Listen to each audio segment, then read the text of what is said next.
Bom dia a todos. Que bom estarmos juntos a cultuar o nosso Deus em comunhão, em celebração daquilo que nós somos em Cristo, daquilo que Cristo, nosso Senhor e Salvador, conquistou para nós. E vamos fazê-lo agora celebrando também a ceia do Senhor juntos. Vamos fazer mais uma leitura das Escrituras, da Palavra de Deus, com orientações e práticas que são sempre boas serem relembradas antes de nos aproximarmos à ceia do Senhor e celebrar a mesma com devoção, com adoração, em reverência também e com toda a alegria. Então, antes de o fazermos, vamos ouvir então as orientações da própria Palavra de Deus, retiradas também, ou foram transmitidas pelo apóstolo Paulo, mas ele recebeu do próprio Senhor Jesus Cristo e orienta assim as igrejas, e orienta assim especificamente até, temos na carta, a primeira carta aos Coríntios, a primeira orientação para a celebração da ceia do Senhor. 1 Coríntios 11,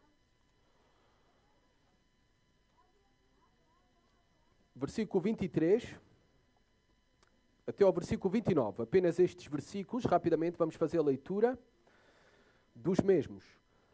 Eu não vou arriscar para fazermos uma leitura em uníssono, porque há várias traduções diferentes e não temos ali a projeção da mesma. Então, mas sim, o que vou pedir é que também os irmãos que têm participado e bem da leitura da Palavra de Deus, que possam também participar agora da leitura das Escrituras, em 1 Coríntios 11, do versículo 23 a 29. Aqueles que podem, por favor, coloquem-se de pé para ler a Palavra de Deus. Enquanto isso, eu vou pedir aos diáconos, Horácio, Rodrigo, que possam vir aqui à frente e prepararem-se também para ajudar a auxiliar no serviço da ceia do Senhor. Eu vou começar a ler o versículo 23. Depois os amados irmãos podem, quem entender, ler um versículo, está bem? Participar da leitura congregacional. Diz assim a Palavra de Deus: Pois recebi do Senhor o que também vos entreguei. O Senhor Jesus, na noite em que foi traído, tomou o pão.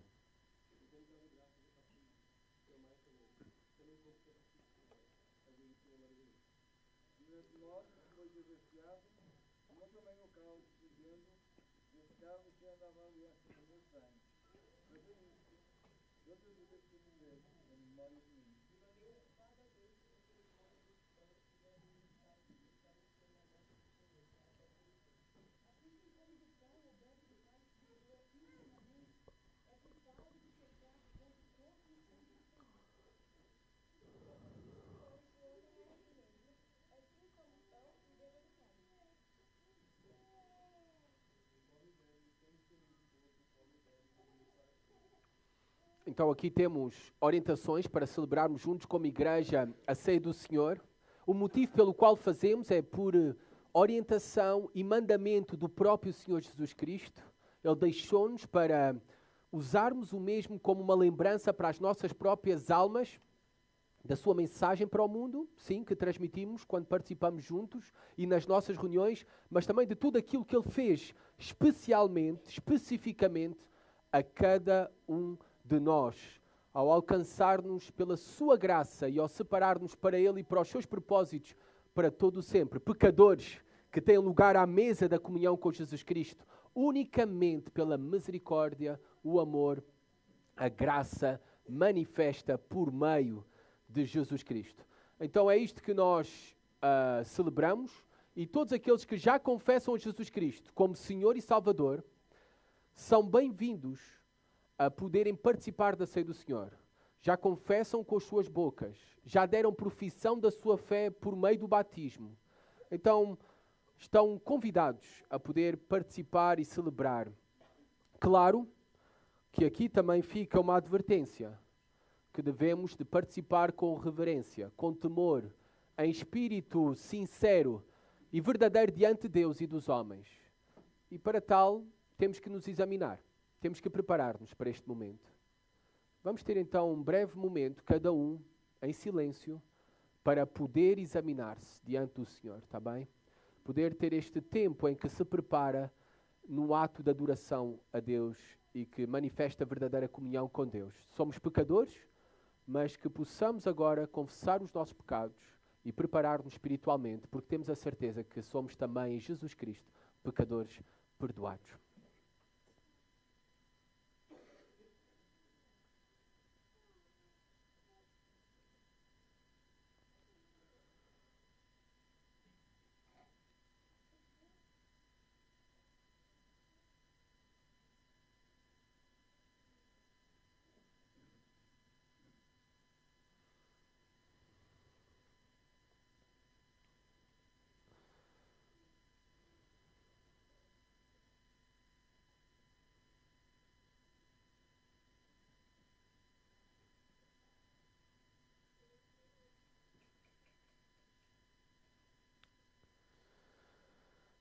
Senhor, recebe a adoração dos nossos corações. Recebe também de maneira digna o testemunho ao participarmos do mesmo neste momento. Ao participarmos, Senhor, os nossos corações são avivados para a lembrança do Teu grande amor por meio de Jesus Cristo e tão grande salvação que somente Tu conquistaste para nós. E também, Senhor, que isto agora nos renove, Pai, esta participação da ceia do Senhor, num compromisso mais vigoroso, Senhor, para viver para Ti ao longo da semana, ao longo das próximas semanas, para a glória e honra do Teu nome, dando testemunha com as nossas vidas e com as nossas palavras de quem Tu és e de tudo aquilo que Tu fizeste por nós, Pai. No nome de Jesus. Amém. Então, enquanto estamos a distribuir o pão, primeiramente, iremos estar também a cantar ao Senhor. Cantemos neste espírito de adoração. Proclamemos também quando cantamos esta mensagem que nós queremos, esta mensagem que nós celebramos agora, especificamente com a celebração da ceia do Senhor.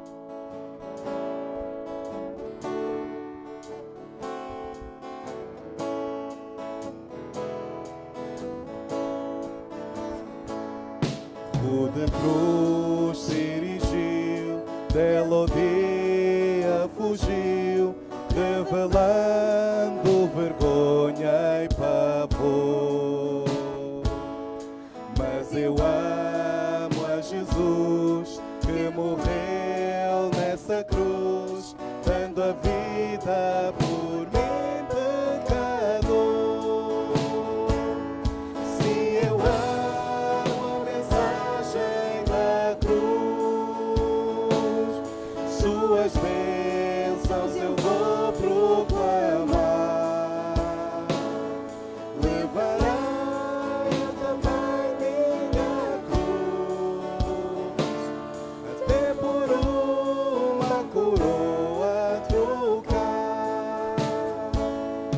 Lá da glória dos céus, o Cordeiro de Deus ao Calvário humilhante baixou. E essa cruz tem para mim atrativos sem fim, porque nela Ele me resgatou. Se eu amo a mensagem da cruz, suas bênçãos eu vou proclamar. Levarei eu também minha cruz, até por uma coroa trocar. Se eu amo a mensagem da cruz, suas bênçãos eu vou proclamar. Levarei eu também minha cruz, até por uma coroa trocar.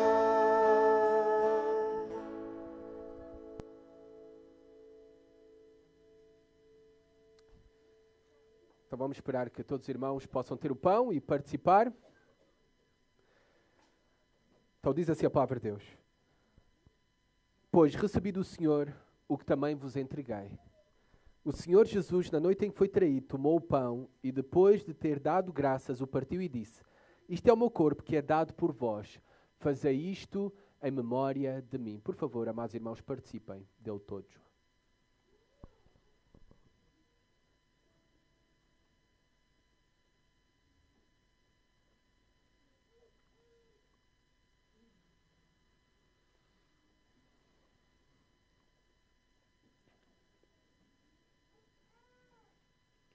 Vamos continuar então a celebração agora, distribuindo o cálice, lembrando-nos do sangue precioso de Jesus Cristo, derramado em nosso favor, o preço, o alto preço para o perdão dos nossos pecados e a reconciliação com Deus para todo o sempre.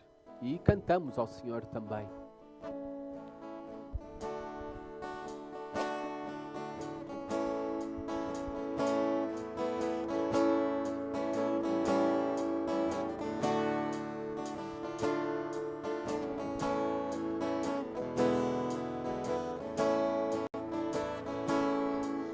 da glória dos céus, o Cordeiro de Deus, ao Calvário humilhante baixou.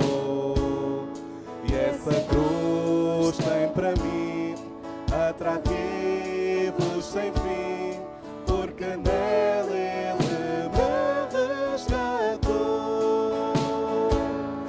Sim, eu amo a mensagem da cruz, suas bênçãos eu vou proclamar. Levarei eu também minha cruz, até por uma coroa trocar. Eu aqui com Jesus, a vergonha da cruz, quero sempre levar e sofrer. Ele vem me buscar e com Ele no lar, sua glória para sempre vou ter. Sim, eu amo a mensagem da cruz, suas bênçãos eu vou proclamar. Levarei eu também minha cruz, até por uma coroa trocar. Sim, eu amo a mensagem da cruz, suas bênçãos eu vou proclamar. Levarei eu também minha cruz, até por uma coroa trocar. Que maravilhosa esperança nós temos, esta esperança gloriosa em Jesus Cristo. É isto que celebramos. Ele é a razão de todo o nosso culto, de toda a nossa adoração. Jesus Cristo. E fazemos isso também partilhando o cálice. Diz assim a palavra de Deus: do mesmo modo, depois de comer, tomou o cálice dizendo: este cálice é a nova aliança no meu sangue. Fazei isto todas as vezes que o beberdes em memória de mim. Bebei dele todos, irmãos.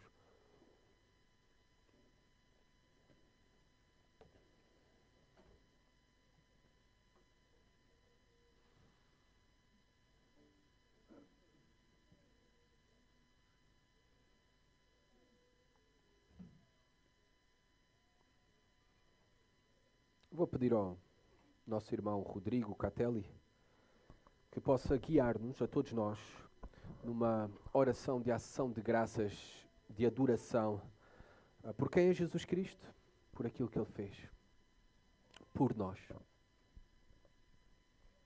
Oremos. Senhor, rendemos graças diante de Ti nessa manhã, Senhor. Gratos porque quando olhamos para nós, Senhor, sabemos que nada merecíamos, Senhor. Mas pela Tua graça, pela Tua misericórdia, pelo sacrifício perfeito naquela cruz, Senhor, hoje nós podemos nos considerar, Senhor, filhos Teus, Senhor. Obrigado, Senhor, porque mesmo sem merecer nada, Tu deste o Teu Filho amado por cada um de nós, Senhor. E todos aqueles, Senhor, que estão aqui nessa manhã, Senhor, que realmente venhamos a reconhecer a grandeza desse ato, Senhor. Um ato sacrificial por aqueles que não mereciam nada, Senhor. E somos gratos, Senhor. Obrigado, Pai, porque as Tuas misericórdias se renovam a cada manhã sobre as nossas vidas, Senhor. Amém. Obrigado, Senhor, porque sabemos que não somos merecedores de nada, Senhor. Mas mesmo assim temos tudo, que és Tu, Pai. Obrigado, Senhor, porque sabendo que nós éramos perdidos, Senhor, nós éramos pessoas, Senhor, afastadas de Ti, Senhor. E hoje nós podemos ser considerados filhos amados Teus, Senhor, pelo sacrifício perfeito na cruz, Senhor. Que realmente, Senhor, não somente no dia da Santa Ceia venhamos relembrar esse dia, Senhor, mas todos os dias, Senhor, possamos olhar, Senhor, para o sacrifício perfeito naquela cruz, Senhor. O sacrifício que nos faz hoje ter um acesso diretamente contigo, Senhor. Todos os dias, ó Pai, possamos nos relembrar, Senhor, nos nossos tempos de oração, nos nossos períodos de agradecimento, Senhor. Se nós estamos aqui hoje, Senhor, é pela Tua graça e misericórdia, Senhor. Amém, Pai. Que realmente nunca venhamos a esquecer, Senhor, que tudo deste por nós, que nada merecíamos, Senhor. E hoje tudo nós temos, Senhor, sem merecer nada, Senhor, e de graça, Senhor, por Cristo Jesus, Pai. Em nome de Jesus, Pai. Amém. Amém. Iremos prosseguir o nosso culto, louvando, adorando ao Senhor, levantando orações a Ele. Os irmãos irão então passar a retirar os cálices.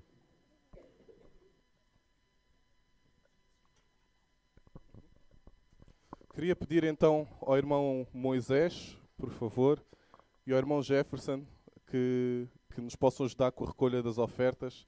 Enquanto cantamos este cântico, no qual meditamos, na verdade, não é acerca da nossa condição, não é acerca de quem nós somos, mas todos somos chamados a ouvir a voz de Deus e a responder em adoração. Então, meditemos na obra que Cristo Jesus fez em nosso lugar e clamemos que não há amor igual.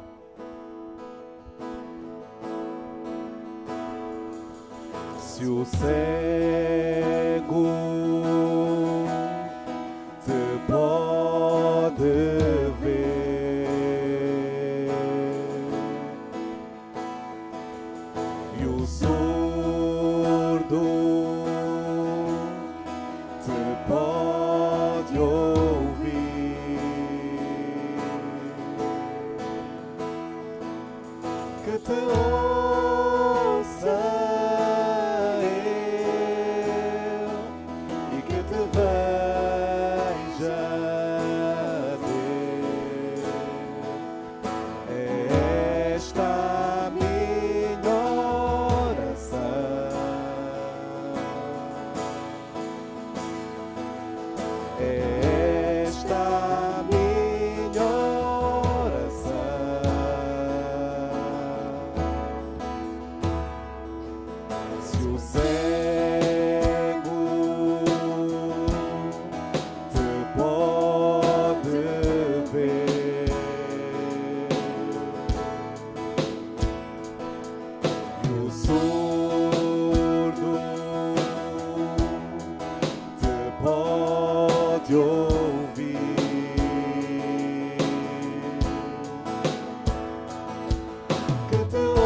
Não há, não há, não há amor igual.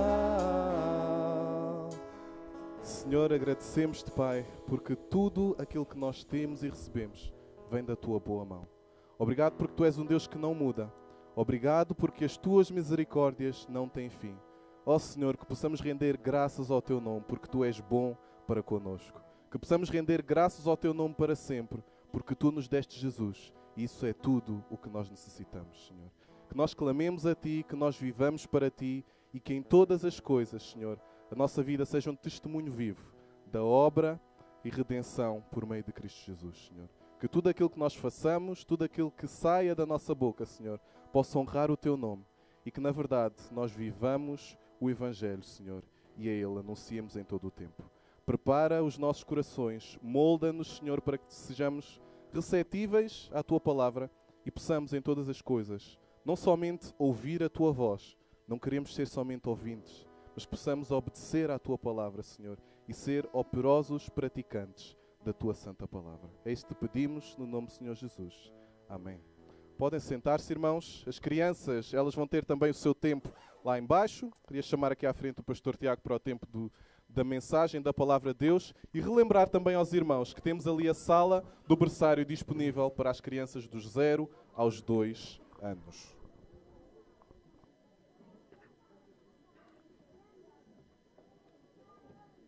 Irmãos, vamos abrindo as nossas Bíblias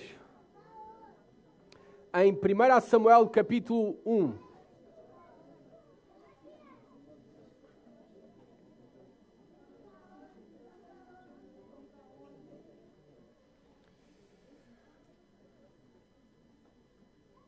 Primeiro Samuel capítulo 1. Hoje eu confesso diante de vocês, eu tinha planeado seguir a minha exposição da palavra de Deus no livro de Salmos. Mas a minha esposa, quando descobriu isso, ela disse-me que iríamos assinalar hoje, não é? Depois do culto, o Dia das Mães, homenagear as mães neste domingo. E que eu deveria escolher outro texto mais apropriado para esta ocasião.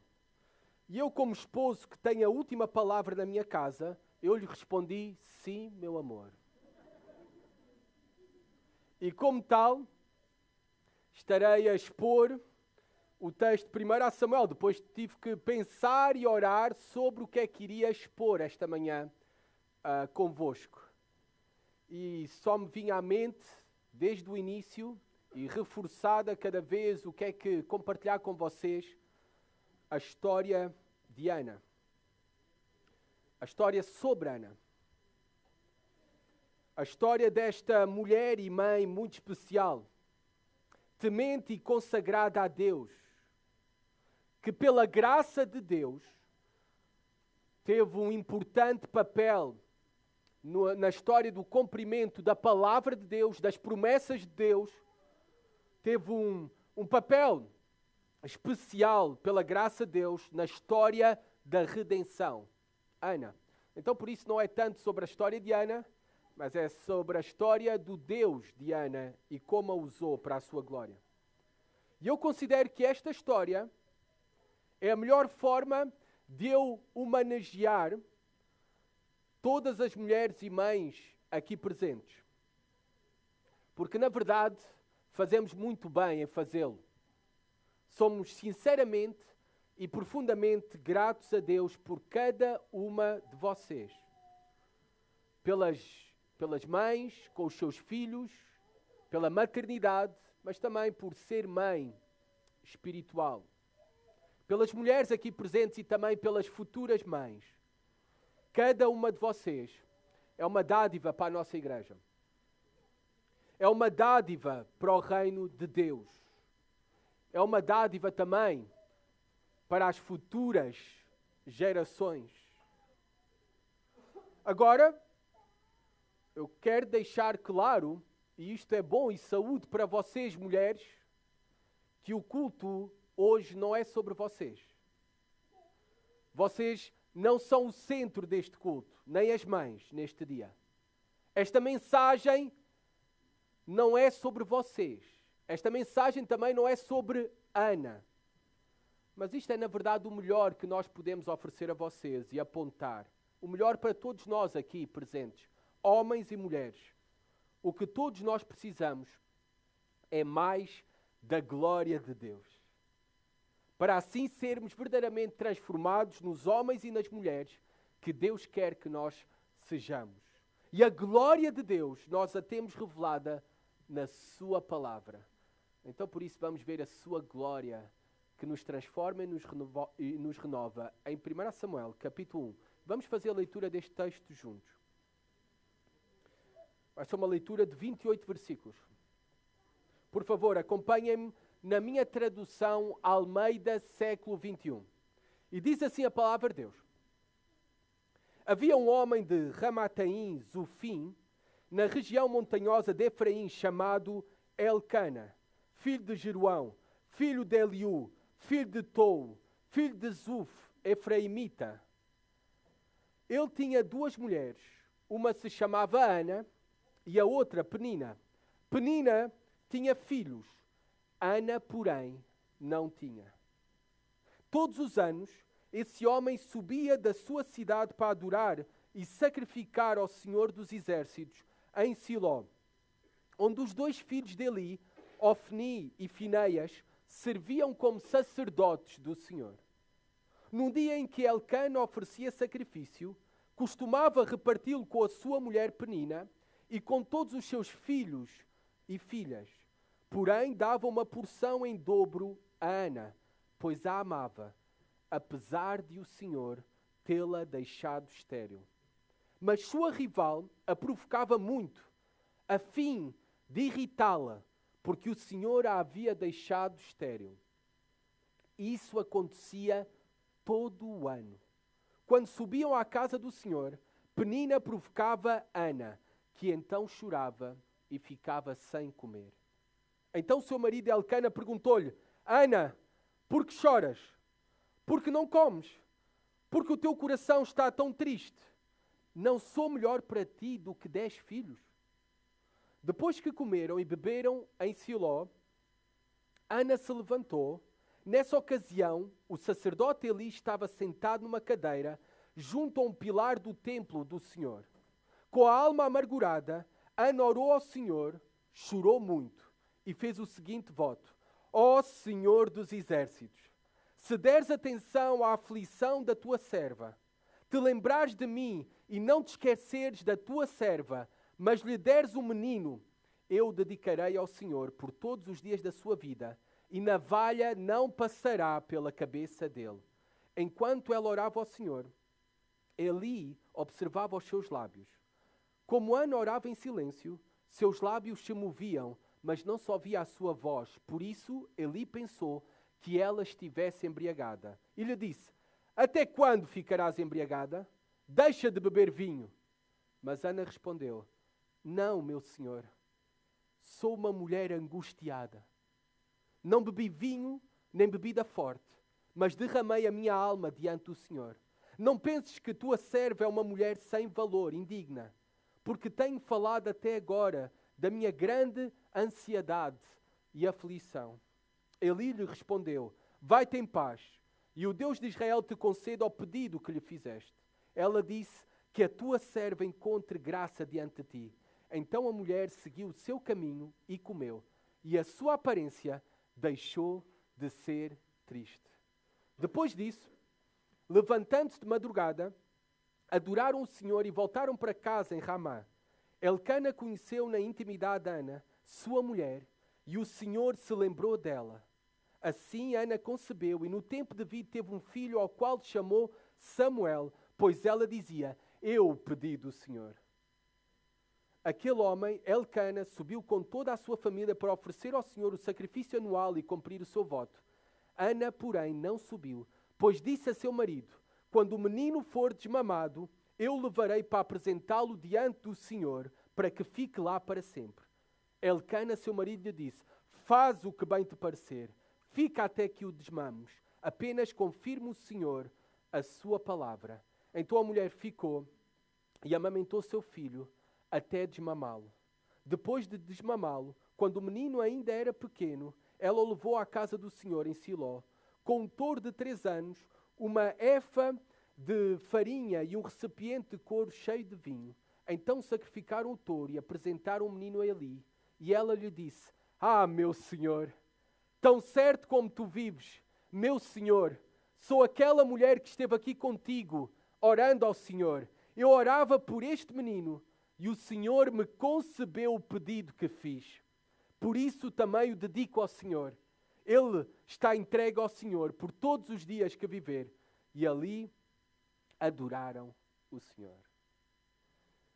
Um breve contexto. Em que tempos é que vivemos em que está relatada esta história?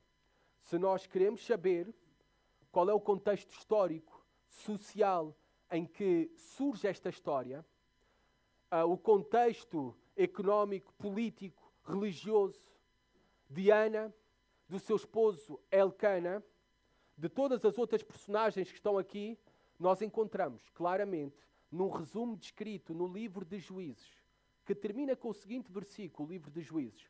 Não tem que abrir, mas resume todo o contexto da realidade de Ana à sua volta. Naqueles dias, não havia rei em Israel. Cada um fazia o que bem lhe parecia certo. Este era o contexto. O caos total. O caos total. O período dos juízes foi a época mais negra de Israel.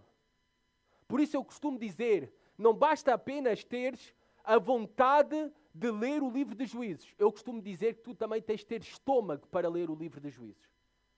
Porquê? Principalmente os últimos 3 capítulos, capítulo 19, 20 e 21, são capítulos de terror. É assim que termina o livro de Juízes. É este o contexto da realidade da sociedade em que vivia Ana. O que é que nós vemos ali nos últimos 3 capítulos? Eu vou resumir para vocês. Vemos uma mulher a ser violada, agressivamente. Vemos essa mesma mulher a ser assassinada. E vemos essa mulher, depois de morta, o seu companheiro, levita, a cortá-la em 12 pedaços, esquartejá-la. E a enviar os seus 12 pedaços para cada uma das tribos de Israel, para todo o Israel. Que bela história, não é? Macabra que tu nem encontras nos piores filmes de terror. Até. Esta é a realidade em que vivia o povo de Israel. Naqueles dias não havia rei em Israel. Cada um fazia o que bem lhe parecia certo. E a grande pergunta, termina desta forma o livro de Juízes. A grande pergunta é, e Deus o que é que irá fazer? Bem, o livro de Samuel vai responder. Se o problema era porque não havia liderança, não havia um rei, Deus vai providenciar esse rei. Quando tudo parecia perdido, Deus sempre age na história para preservar o seu povo, para resgatar o seu povo, para cumprir a sua palavra e as suas promessas. É por isso que temos o livro de 1 Samuel. Livro fascinante. Fascinante. Até me deu vontade agora de expor todo o livro, continuar a expor todo o livro. Mas não, eu vou regressar ao livro de Salmos. O livro de 1 Samuel conta-nos a história do período de transição da época dos juízes para a monarquia. É por isso que tu tens aqui a história, primeiramente do nascimento de Samuel, o último juiz, e aquele que guiou e liderou o povo de Israel para a transição da monarquia. Para, primeiramente, com Saul e depois com Davi. E nós temos então esta história. Como todas as histórias, todas as narrativas, se nós queremos entender uma narrativa quando estamos a ler, ela primeiro nos vai dar uma introdução. Ela nos vai apresentar as personagens, o cenário em questão. E isso temos do versículo 1 até ao versículo 2. Depois, como todas as histórias, todos os filmes, têm um problema. Um problema surge. E nós vamos ver isso a partir do versículo 3 em diante. E como todas as histórias e todos os filmes que nós assistimos, há um clímax. há um ponto alto de tensão na história. E nós também temos isto, do versículo 12 em diante, até o versículo 18. Por último, como todas as histórias, a maioria delas terminam com um final feliz. Temos a resolução do problema. Do versículo 19 até o versículo 28. Tens aqui a história, que começa da seguinte forma. Primeiro, a introdução. Versículo 1 e versículo 2. É-nos apresentado um homem. Um homem que o seu nome é Elcana. Um homem que também é-nos apresentado o cenário em que ele se encontrava. Era polígamo, tinha 2 mulheres. O nome de uma era Ana. O nome da outra era Penina. O contexto também é-nos apresentado nesta introdução. Penina tinha filhos. Ana não tinha filhos. Este homem era ali perto da zona de Jerusalém. Cerca de 8 quilómetros. E nós, primeiramente, então, temos que ver que ficamos já aqui complicados, mas não é o ponto central, obviamente, do sermão hoje. Mas como é que Elcana tem 2 mulheres? Nós temos de ter em claro que a monogamia, ou seja, a união apenas de um homem e uma mulher, foi aquilo que Deus estabeleceu desde o começo. Nós temos isso em Gênesis 2, versículo 18 a 25. É isso que Deus estabeleceu, é isto que Deus apoia, aprova e é da sua vontade. Agora, nós temos vários personagens da Bíblia, grandemente usadas por Deus, que eram polígamos, tinham mais do que uma mulher. Mas prestemos atenção, que quando a Bíblia aborda sempre este tema da realidade, porque não nega a realidade, não nega os factos, quando ela aborda, por exemplo, o tema da poligamia, não é para prescrever a poligamia, como alguns entendem desta forma, e como os mormons entendiam até há bem pouco tempo. Por isso é que eles têm várias mulheres. Até houve um programa televisivo com um mormon com várias mulheres. Na televisão há pouco tempo passava, também nos canais de cabo. Mas quando a Bíblia fala do tema da poligamia, não é para prescrever a poligamia. Como nós podemos ver? Apenas é para descrever a realidade. Não é para ordenar a poligamia, apenas vemos que naquele contexto sombrio, social, político, ela era tolerada. Ela era tolerada. E sempre é apresentada, sempre que é apresentada a poligamia, ela sempre é apresentada num sentido e registro negativo. Apresentando sempre com a poligamia problemas. E é o que vemos aqui. Problemas, conflitos na família. Rivalidades. Então, é isto que a Bíblia está a ensinar para nós, daquilo que é não fazer a vontade de Deus. Ir contra o seu plano originalmente estabelecido. Talvez, Elcana, que nós reconhecemos como um homem temente a Deus, apesar de ser um polígamo, talvez a razão pela qual ele tinha 2 mulheres é a razão que nos apresenta o texto. Ana não podia ter filhos. Então, por isso, muito provavelmente, ele casou-se, juntou-se com Penina para poder ter filhos. Agora, pensem comigo. Naquele contexto, ter filhos era muito mais urgente. Era muito mais significativo naquele contexto do que nos dias de hoje. E eu vou dar alguns exemplos. Primeiro, naquele contexto, pessoas não viviam muito tempo. Não viviam muito tempo. E sabem que eram os primeiros a morrer? Como hoje em dia são, na maioria dos casos, os primeiros a morrer são os homens. E a mulher ficava desamparada, sem nada. Por isso, ter filhos era uma bênção do Senhor. E ter filhos o mais breve possível era ainda muito melhor. Porque não havia um sistema de segurança social para cuidar das viúvas desamparadas.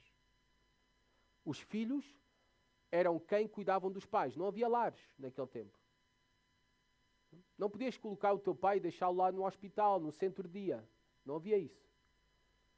Quem cuidava dos seus pais eram os filhos. Por isso era tão urgente ter filhos. Tão significativo. Também não havia polícia naquele tempo. Não havia PSP, GNR naquele tempo. Ainda mais no caos, nem tinha um rei. Nem havia exército organizado. Quem é que acham que defendia os filhos, os pais, quando os pais começavam a perder a força? Com o passar do tempo, nós vamos perdendo a força. Por muito que treinemos as capacidades físicas para nos defender. Quem é que acha que defendiam os pais? Os filhos. As tribos. Eram com os filhos, a descendência. As famílias.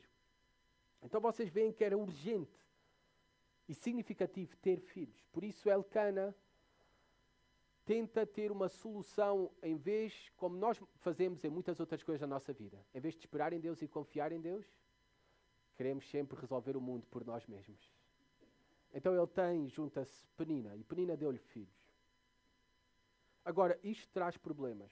A partir do versículo 3 até ao versículo 11, nós vemos a esposa que não tinha filhos, Ana, em aflição. Mas esta é uma mulher em aflição, mas dedicada à oração. À oração. Então reparem primeiramente, qual era o grande problema para Ana? O grande problema para Ana é que era estéril. Não podia ter filhos. E o versículo 3 nos diz então que esta família, reparem as características desta família, não estamos a falar de uma família, sim, é uma família comum, corrente, mas era uma família que naquele caos espiritual em que estava o povo de Israel, temia a Deus. Porque diz assim o texto, todos os anos, esse homem subia da sua cidade para adorar e sacrificar ao Senhor dos exércitos em Siló, onde os dois filhos de Eli, o sumo sacerdote daquele tempo, Ofene e Fineias, serviam como sacerdotes do Senhor. Então nós vemos que este homem, todo o ano, adorava e sacrificava aquele que é nos apresentado aqui pela primeira vez, em todo o Antigo Testamento também, mas depois até de maneira repetida ainda no capítulo 1, apresentado como o Senhor dos Exércitos, o Senhor das Hostes. E este título para Deus é para se referir que Ele é o soberano sobre tudo e todos. Tanto os corpos celestiais como os corpos terrenos. Ele é o Senhor dos Exércitos. Não pensem que Ele apenas fazia isso quando diz todo o ano. Não pensem que fazia isso só uma vez por ano. Não era. Nós sabemos que pelo menos haviam 3 festas de peregrinação. Isto está em Êxodo, capítulo 23, versículo 17. Fala de 3 festas ao longo de um ano que eram celebradas para sacrifícios e adoração ao Senhor. Temos a festa dos pães asmos, temos a festa da cega, temos a festa da colheita. Este homem era um verdadeiro adorador de Deus. Este homem verdadeiramente reconhecia a soberania de Deus, num contexto em que cada um fazia o que bem lhe parecia. Este homem temia, buscava e cumpria a lei de Deus. Siló, que ele ia oferecer, vocês devem estar a achar estranho. Então não é Jerusalém onde estava o tabernáculo? Ainda não estamos na época do templo. Ainda é uma estrutura provisória, tabernáculo. E o centro religioso nesta época não era Jerusalém, era Siló. Agora reparem que é-nos apresentado no versículo 3 2 personagens. Se tu tens a oportunidade de continuar a ler o livro de 1 Samuel, tu vais ver que essas 2 personagens não é à toa que são colocados aqui. Elas são um contraste. É Ofni e Fineias, filhos de Eli, que no capítulo 2 são chamados, sabem como? Esses são filhos de Belial. O que é que significa isso? Filhos vis, desprezíveis, indignos. Mas esta era a realidade da maioria. A exceção era Elcana. A exceção era Ana. Isto é algo muito importante para nós. Versículo 4 a 5. Nós vemos que ele está a oferecer o sacrifício e que ele tem uma atenção especial, este homem, que adorava a Deus, no meio do contexto que a maioria não adorava a Deus, nem os sacerdotes. Ofni, não é? E Fineias, filhos de Eli.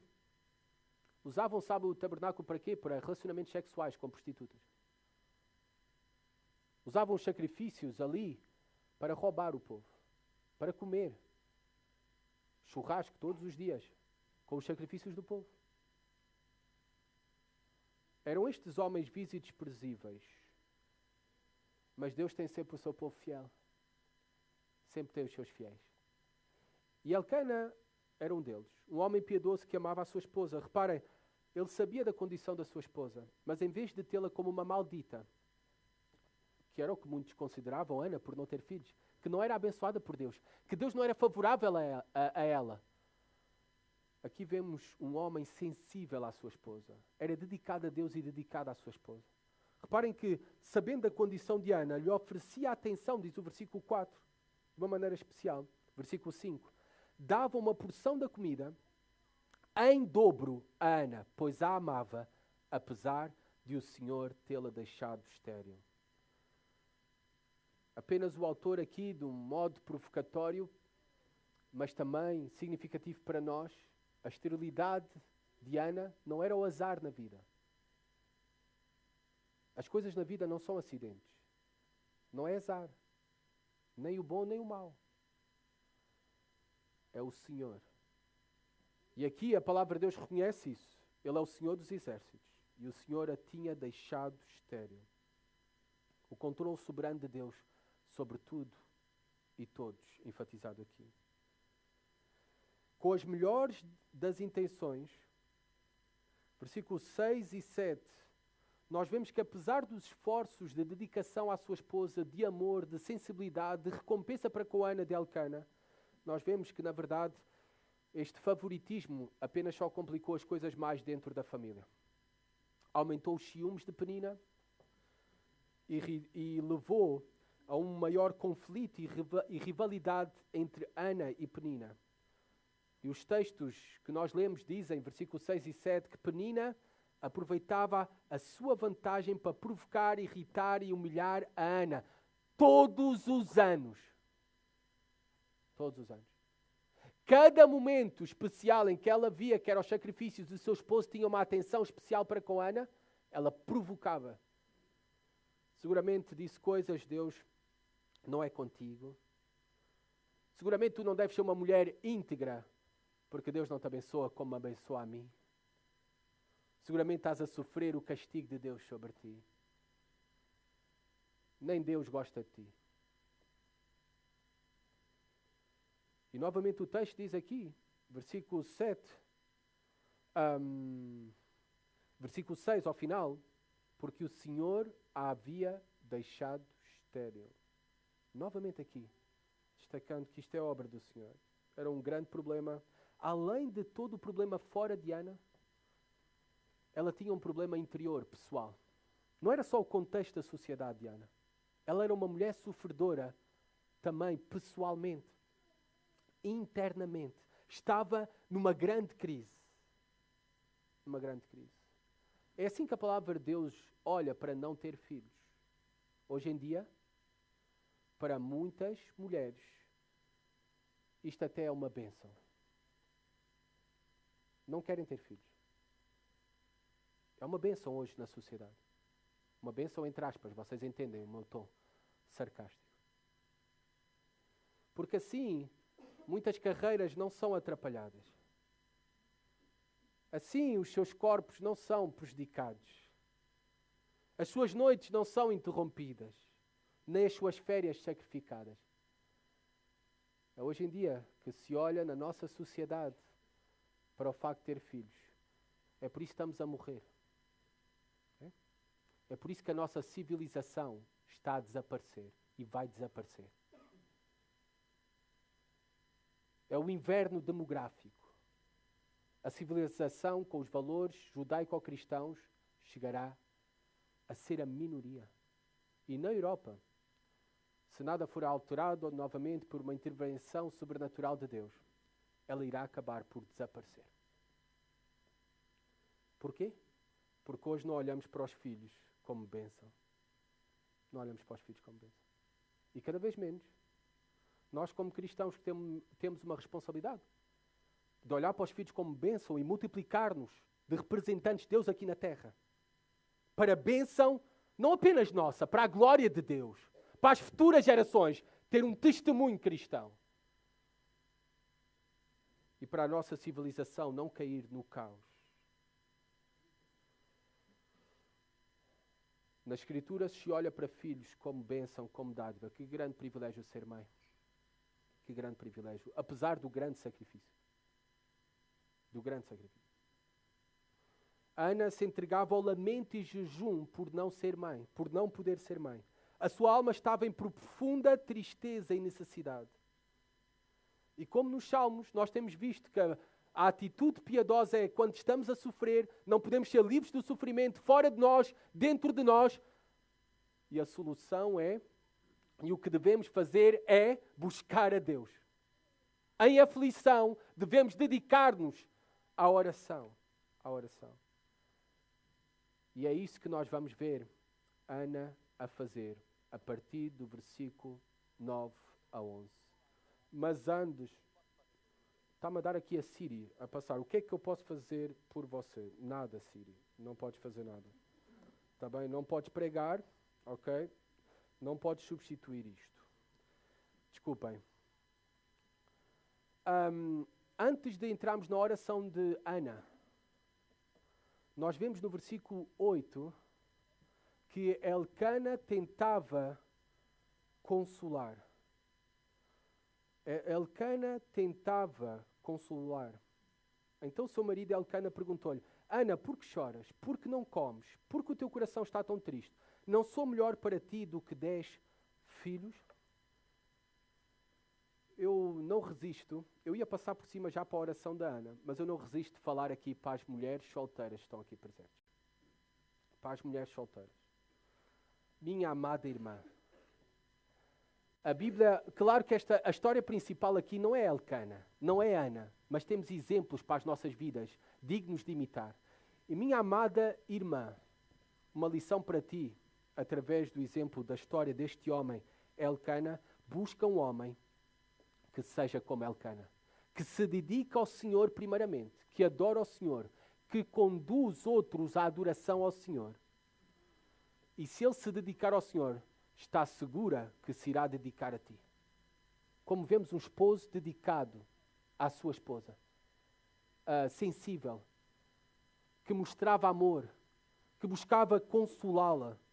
Considere então um homem que teme a Deus, um verdadeiro adorador de Deus. Tal homem, obviamente, como Elcana, não é perfeito. Nós vemos que Elcana tinha os seus pecados. Não existe homem perfeito. Mas uma coisa é garantida: se teme a Deus e é adorador de Deus, muito dificilmente te irá defraudar. Muito dificilmente te irá defraudar. Te será fiel. Homens de Belial, vis desprezíveis, eles só te irão defraudar e te envergonhar. E muito provavelmente te abandonar. Elcana não, tudo o contrário. Essa é uma lição, uma aplicação direta para as mulheres solteiras aqui presentes.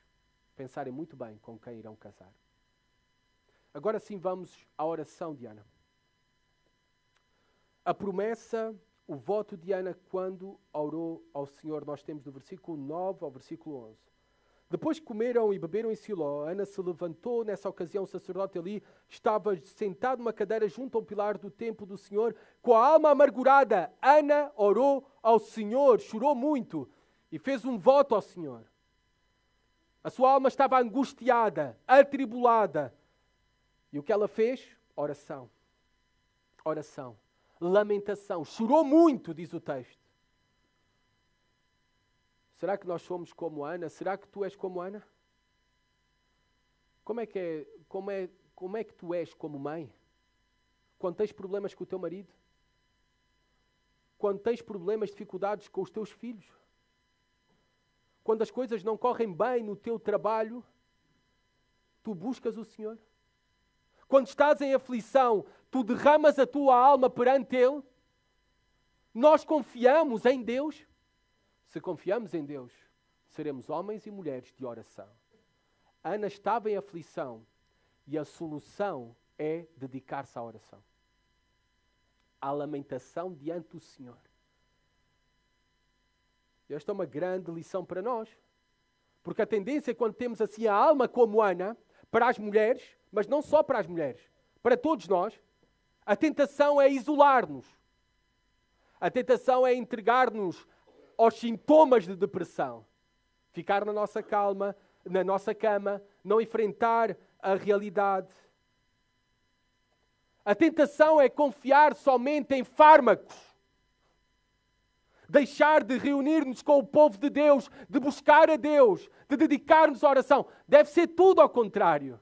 Quando estamos em aflição, devemos dedicar à oração. Ana sabia que a sua aflição vinha do Senhor, mas ela também sabia que Ele era a única solução para a sua vida. Tu crês nisso? Confias nisso? A tua vida de oração vai dizer o mesmo sobre isso.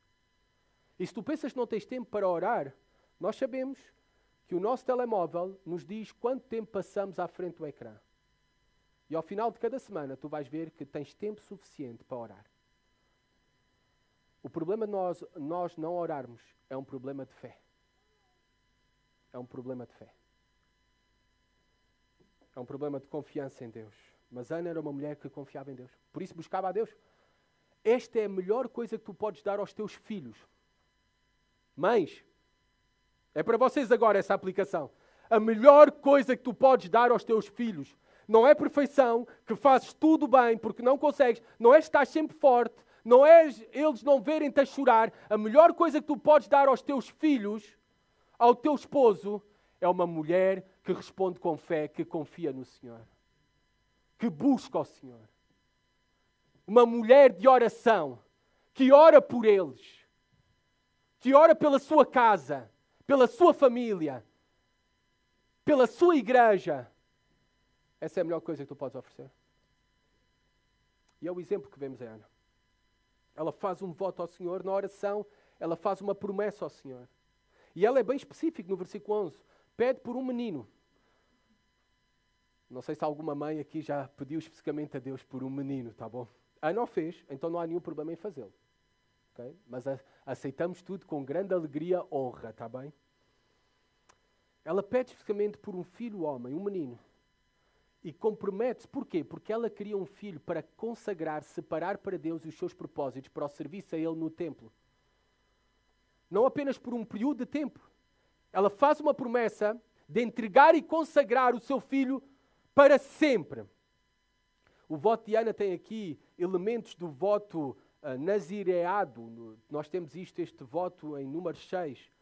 O que é que era este voto ao Senhor? Era acompanhado também de algo exterior para mostrar que aquela pessoa estava consagrada a Deus ou tinha feito uma promessa a Deus. Então não cortava o cabelo, não podia comer uvas ou mesmo fruto, qualquer bebida com uvas, vinho, por exemplo, e não podia, ou devia de evitar tocar em corpos mortos. Ana faz esse voto, esta promessa a Deus. E agora vem o clímax da história, o ponto alto. O que é que Deus vai fazer? Versículo 12, à continuação, nós vemos que ela continua a orar, ela persistia a oração, não foi uma oração apenas 5 minutos. Ela continuou a orar e a buscar o Senhor. E o fazia isso recorrentemente. Mas houve algo que aconteceu neste dia. Ela continuou a orar e nós vemos Eli, o sumo sacerdote que estava ali no templo, a vigiar os acontecimentos do templo, começou a olhar para ela e a achar aquilo estranho tudo, porque só os seus lábios se moviam. Eli, na verdade, a teve por embriagada.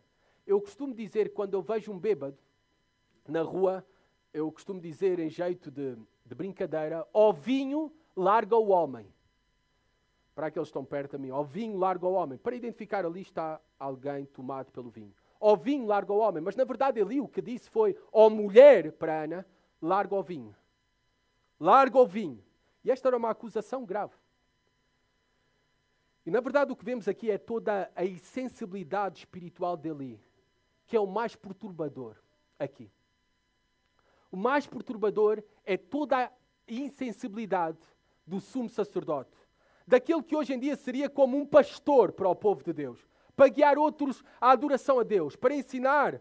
E ele estava no tabernáculo, no lugar de adoração a Deus, no lugar em que eram levantadas orações a Deus. Mas o perturbador é ver que ele não estava habituado a práticas espirituais no tabernáculo. Não estava habituado a isso. Talvez nem ele tinha essas práticas espirituais. Por isso é que não estava habituado a ver outros a terem. Ele não conseguiu identificar uma oração fervorosa, talvez porque ele mesmo não se dedicava à oração fervorosamente. Reparem o caos espiritual em que vivia, mas isso não foi desculpa para Ana. Ana se mantinha buscando ao Senhor, mesmo no meio de uma sociedade que não buscava a Deus. E isto é o que qualquer filho, igreja, sociedade precisa. É mais de Deus. Mais de Deus. É de homens e mulheres como Ana, de um carácter piedoso, digno e até gracioso ao vermos a resposta dela para Eli. Reparem, ela mostrou completamente, se te acusassem a ti de ser bêbado ou bêbada, se eu agora ao final do culto, olha irmã, estava a olhar para ti, parecia que estava bêbada. Se eu ao final do culto dissesse algo assim, como é que tu te irias sentir? Seguramente irias responder-me um pouco irritada. Ou então disfarçavas bem com aquele sorriso, não é? Que nós sabemos disfarçar e usar esse sorriso. Mas o que nós vemos em Ana é que ela dominou as suas emoções. Ela agiu respeitosamente para com o sumo sacerdote Eli, graciosamente. Reparem, o versículo 15. Não, meu senhor, eu sou uma mulher angustiada. Não bebi vinho nem bebida forte, mas derramei a minha alma diante do Senhor. Não penses que a tua serva é uma mulher de Belial. Os seus filhos eram vis e desprezíveis, os filhos dele. Ana não. Aqui está o contraste novamente. Vê o contraste do povo de Deus e daqueles que não temem a Deus. E vemos até aqui, neste domínio das suas emoções, neste agir respeitoso e gracioso. Sabem o que é uma mulher forte? Uma mulher forte é uma mulher que domina o seu espírito e a sua língua. Isso é que é uma mulher forte. Mulheres fracas são aquelas que gritam para os seus maridos. Mulheres fracas são aquelas que não se controlam a sua língua e dizem palavras duríssimas para os seus filhos. Isto só mostra fraqueza. Mulheres fracas são mulheres que se rebelam contra as autoridades que Deus colocou. Ana reconhecia que o sumo sacerdócio foi colocado por Deus. Eli. Apesar de todo o testemunho, até o mau testemunho que tinha Eli e os seus filhos. E Ana o tratou com respeito. Uma mulher forte, espiritual, é uma mulher submissa às autoridades. Submissa ao seu marido, submissa aos seus líderes espirituais, é uma mulher forte. Este espírito de submissão, Paulo vai falar sobre isso em Efésios capítulo 5. É uma marca de estar cheio do Espírito Santo. A mensagem que hoje tu ouves é totalmente o contrário. Uma mulher empoderada, não é? Que não se deixa dominar, nem se sujeita a nada nem ninguém. Isso não é uma mulher empoderada, isso é uma mulher fraca. Uma mulher fraca. É uma mulher escrava de si mesma, das suas paixões e emoções. Uma mulher sujeita a Deus, à vontade de Deus. Essa sim é que é uma mulher forte. Por isso é que Spurgeon, este famoso pregador, dizia: Deus nos livra todos das esposas que são anjos nas ruas, santas na igreja e demónios em casa. Amada irmã, que o teu carácter possa ser cada vez mais parecido a Jesus Cristo. Mas isso não é uma mensagem só para as mulheres. É uma mensagem para todos nós. Esse é o caráter piedoso de quem teme e adora a Deus. E de buscar isso. Não somos perfeitos, falhamos, pecamos. Mas tomamos a atitude correta de buscar ao Senhor. De abandonar os nossos pecados. E de seguir esforçando-nos para fazer a sua vontade. Continuando. É muito importante ver aqui que a história de Ana é como uma micro-história. A pequena história de Ana é, na verdade, reflete a macro-história de Israel naquele tempo, neste período. O caos, a desobediência a Deus. E qual é a solução para a nação de Israel? a solução, e os leitores entenderiam isso, ao olhar para a história, para esta micro-história de Ana, era buscar a Deus verdadeiramente. Era voltar-se para o Senhor de todo o seu coração. É desta forma que está a solução para o povo de Deus, para os filhos de Deus, para as nossas vidas. Mesmo estando, como diz o versículo 16, em grande ansiedade e aflição. Era esta a realidade de Ana. Mas Ana dá-nos e nos oferece o melhor remédio. O melhor remédio para a ansiedade, o melhor remédio para suportar a aflição neste mundo mau, que vivemos no mundo mau, no mundo perigoso, um mundo marcado por aflições e sofrimento. O melhor remédio, a melhor solução é refugiar-nos no Senhor, tal como Ana fez. E esta é uma mensagem para o povo que estava naquele tempo no caos social. Há uma solução, refugia-te no Senhor. Refugia-te no Senhor. Tal como Ana o fez. E espera no Senhor. Versículo 17 e 18 nós vemos isso. Ela tem fé em Deus. Ela refugia-se no Senhor porque confiava em Deus, na palavra de Deus, no agir de Deus. Reparem o versículo 17 e 18. Eli lhe respondeu, vai-te em paz e o Deus de Israel te conceda o pedido que lhe fizeste.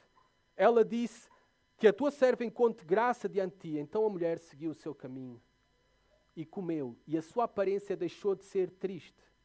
Reparem, ela tinha orado, a situação dela não mudou, dentro dela, fora dela, mas ela volta a comer e deixou de estar triste, porque ela confiava em Deus. Ela confiava em Deus. E esse encontro de confiança em Deus teve por meio da oração. Essa de Queiroz, essa famosa escritora portuguesa, disse: quem não conhece o poder da oração é porque não viveu as amarguras da vida. Eu diria o seguinte, mudando a frase de essa de Queiroz: quem viveu as amarguras da vida e orou, essa pessoa conhece o poder da oração. O poder da oração de nos dar paz, mesmo quando as circunstâncias não mudam. De ter da nossa alma descansar no Senhor e refugiar-se no Senhor. Toda a nossa força está nele. E por meio da oração temos todo o poder que necessitamos à nossa disposição, mesmo que a nossa circunstância não se altere no imediato. E terminamos com a resolução do problema. Versículo 19 a 28. Nós temos uma família em adoração. É assim que é-nos apresentada esta família, no versículo 19. Antes mesmo de Deus responder à sua oração. Antes mesmo de Deus conceder um filho a Ana.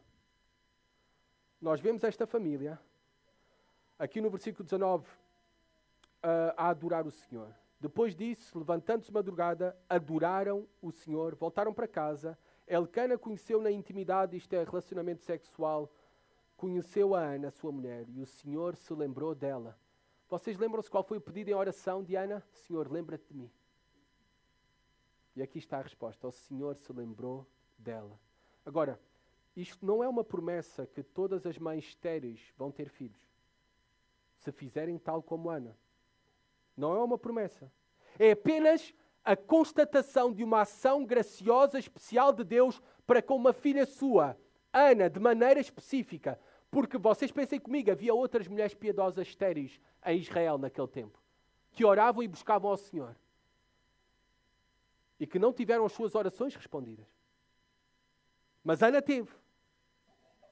E por isso, se Ana teve também, é completamente legítimo nós orarmos ao Senhor e termos a confiança que Deus nos responderá, conforme a sua vontade e conforme aquilo que for o melhor para nós. Porque esta era a confiança de Ana. Ela adorou ao Senhor mesmo antes de ter obtido a resposta às suas orações. Deus graciosamente lhe deu Samuel. Esta bênção extraordinária, aqui destacada nesses versículos.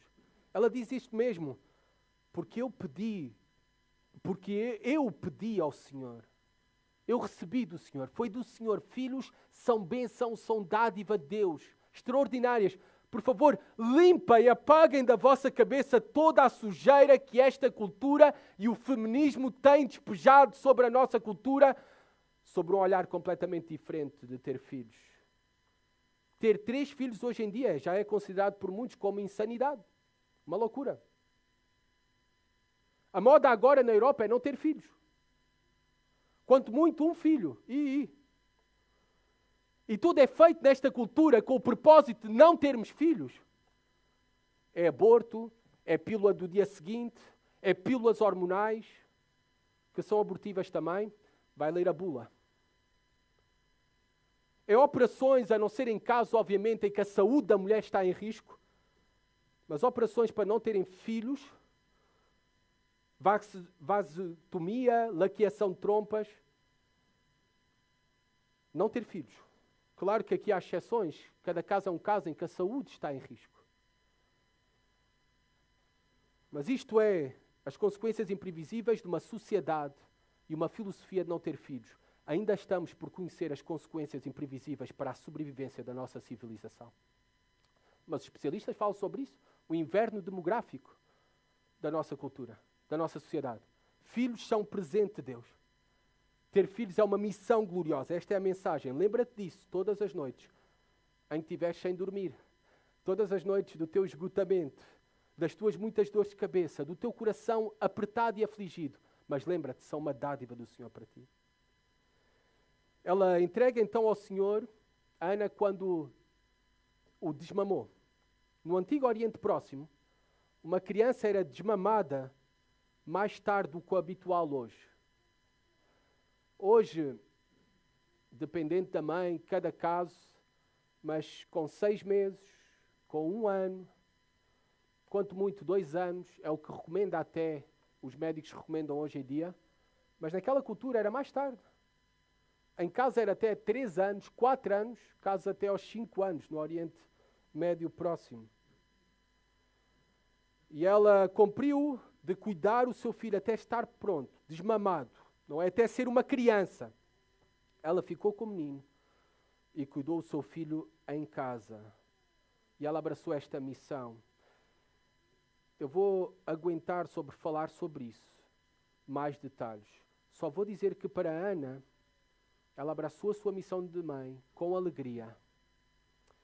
Ela ficou em casa para tomar conta do seu filho. E tal como disse Abraham Lincoln, isto não é algo desonroso. Isto não é algo de uma mulher preguiçosa. Isto não é algo de uma mulher ignorante, como o mundo diz. Isto é o mais digno, honroso e a maior missão do mundo. O presidente dos Estados Unidos e o poeta americano William Wallace, nós não sabemos quem é que efetivamente disse isto, são atribuídas esta frase aos dois. Disse o seguinte: a mão que embala o berço governa o mundo. A mão que embala o berço governa o mundo. E efetivamente é assim. Sabem porquê? Todos nós somos descendentes de uma mulher. Nascemos de uma mulher. Fomos alimentados por uma mulher. E jamais sabemos aquilo que será os nossos filhos. Mães não sabem o que é que será a tua filha, o teu filho, para o mundo. A mão que embala o berço, embala o mundo. De certa maneira é uma realidade. Ana consagrou o seu filho, apresentou ao Senhor para lá ficar para sempre. Nós devemos consagrar, pais e mães, consagrar os nossos filhos a Deus. Os nossos filhos não são teus, não são nossos, são de Deus, pertencem a Ele. Pertencem a Ele. Claro, não é como Ana, e nem a experiência peculiar e especial de Ana, de que foi levar a um templo. Por favor, não venhas deixar os teus filhos aqui na igreja para servirem, está bem? Desde os 3, 4, 5 anos. Não faças isso. Não vamos aceitar. Mas a consagração é de educar os filhos no temor ao Senhor, a amarem Deus, a buscarem o Senhor. Isto fazes consagrando-os e levando-os desde pequenos ao culto, à igreja. É assim que consagras os teus filhos a Deus. A preocupação principal nossa por eles é que eles temam e sirvam o Senhor de todo o seu coração. Não tanto que sejam médicos e engenheiros. Parece que as prioridades estão invertidas hoje em dia, até de mães cristãs. A prioridade que têm para os seus filhos é que sejam médicos e engenheiros. A nossa prioridade de criar os nossos filhos é que eles temam o Senhor, que eles sirvam o Senhor, que eles adoram o Senhor, que sejam homens e mulheres íntegros, representantes fiéis de Deus aqui neste mundo. Esta é a prioridade principal. O seu esposo também participa na consagração, versículo 23. Ele está de acordo com a consagração de Samuel. Apenas confirma o Senhor a sua palavra, diz o versículo 23. Também pode ser traduzido, por isso é que não sabemos qual é a tradução correta, como da seguinte forma: apenas confirma o Senhor a tua palavra. Pode ser traduzido das duas formas, mas o ponto é os pais a consagrarem os filhos a Deus. Ambos. E como é que termina este texto? Repara como começou: adoraram o Senhor antes de ter a resposta às suas orações. A oração de Ana vai terminar da mesma forma. Vai terminar em oração. Reparem, versículo 26 a 28. E ela lhe disse: ah, meu Senhor, tão certo como tu vives, meu Senhor, sou aquela mulher que esteve aqui contigo orando ao Senhor. Eu orava por este menino e o Senhor me concedeu o pedido que fiz. Por isso também o dedico ao Senhor. Ele está entregue ao Senhor por todos os dias que viver. E ali adoraram o Senhor. Ali adoraram o Senhor. E reparem aqui, ali adoraram o Senhor, já estava Samuel. Samuel estava ali, adorando o Senhor juntamente com os seus pais. Toda a família termina em adoração ao Senhor. Nós sabemos que Ana continua a acompanhar o crescimento do seu filho, porque todos os anos visitava o seu filho e levava uma roupinha nova. E voltava a influenciar o seu filho. Tu pensas que não foi difícil para Ana? Tu pensas que Ana não chorou? Tu pensas que Ana não sofreu de separar-se do seu filho? Mas ela tinha um amor maior, que ia além dela mesma. Era por Deus. E esse amor também transbordava para o seu filho. Ela jamais esqueceu do seu filho. Ela continuou a cuidar do seu filho e a influenciar o seu filho. Mas isto que ela fez de consagrar o seu filho a Deus contribuiu para que a nação de Israel tivesse um dos maiores profetas que alguma vez pisou a terra. Samuel. O que aprendemos então? Que Ana não fracassou no mais importante, como mãe. Elcana não fracassou no mais importante. Criar o seu filho, o filho deles, para honrar e obedecer a Deus. Nós temos outros exemplos de mães, não é? Na Bíblia também. De forma especial agora estou a citar as mães. Joquebede, a mãe de Moisés. O que é que foi Moisés para o povo de Israel? O libertador. Um instrumento poderoso nas mãos de Deus. Um dos maiores sinais que nós temos nas Escrituras foram realizados através de Moisés. Por causa de uma mãe. Eunice, em que o apóstolo Paulo destaca Eunice como a mãe de Timóteo, que o levou à salvação, e Timóteo a ser um dos grandes pastores da igreja primitiva. Essas são mães que fizeram aquilo que é mais importante. Buscaram honrar e obedecer a Deus. E foram instrumentos poderosos nas mãos de Deus, criando filhos para abençoar o mundo, para abençoar a igreja, o povo de Deus e para glorificar a Deus. Há maior missão do que essa?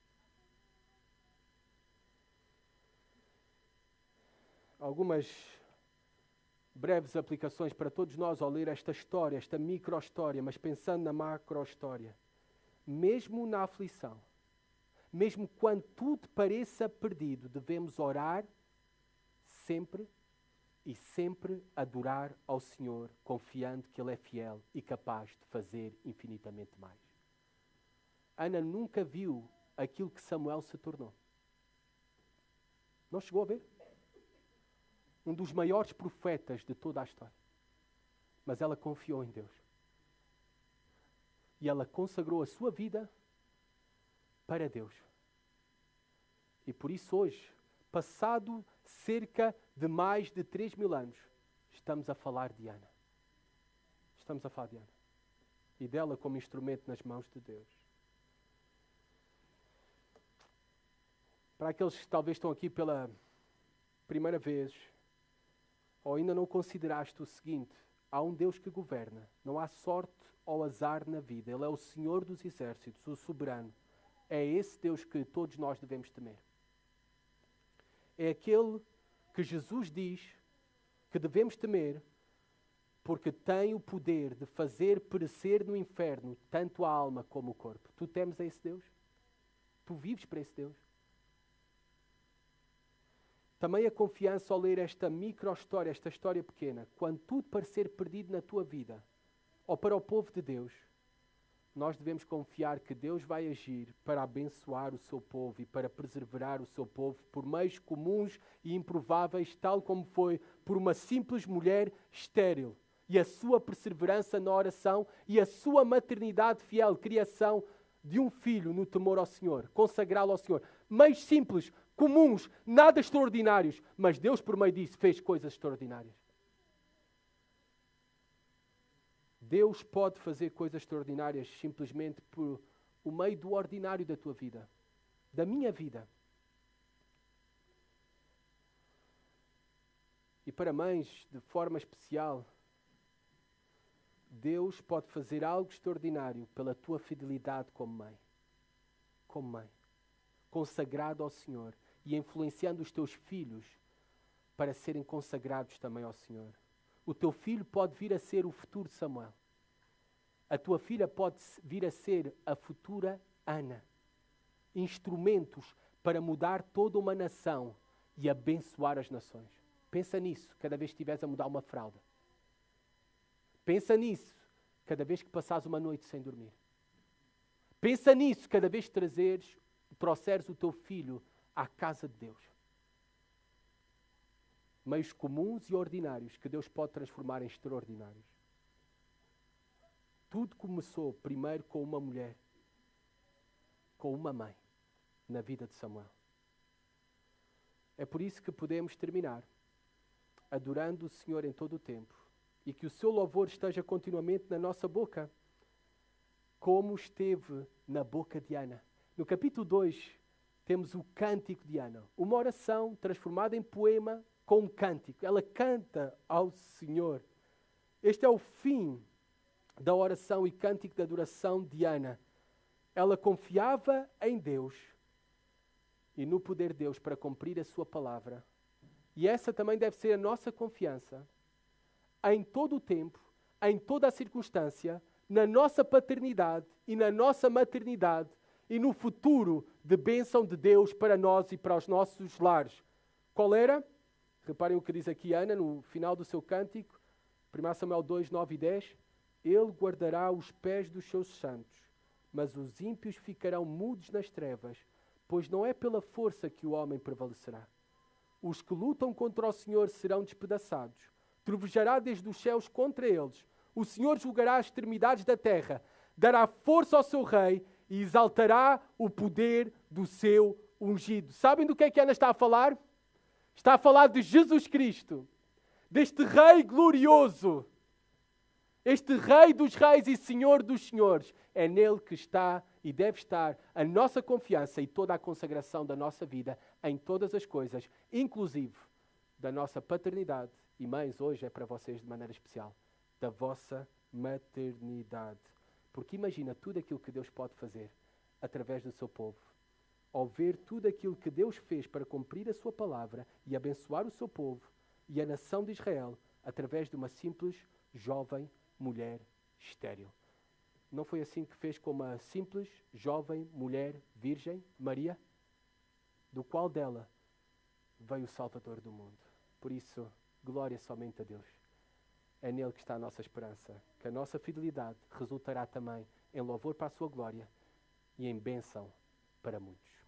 Senhor, que essa seja uma realidade, Pai, que tenhamos sempre presente de quem Tu és, da Tua fidelidade, do Teu amor leal, Pai, e que possamos, tal como Ana, adorar-Te não apenas de palavras, mas também nas nossas ações, inclusive, Pai, como pais, consagrando os nossos filhos a Ti, educando-os no Teu temor, Pai, e esperando, Senhor, a Tua fidelidade para cumprir as Tuas promessas que tens para nós, para o Teu povo, Senhor, para a Tua igreja.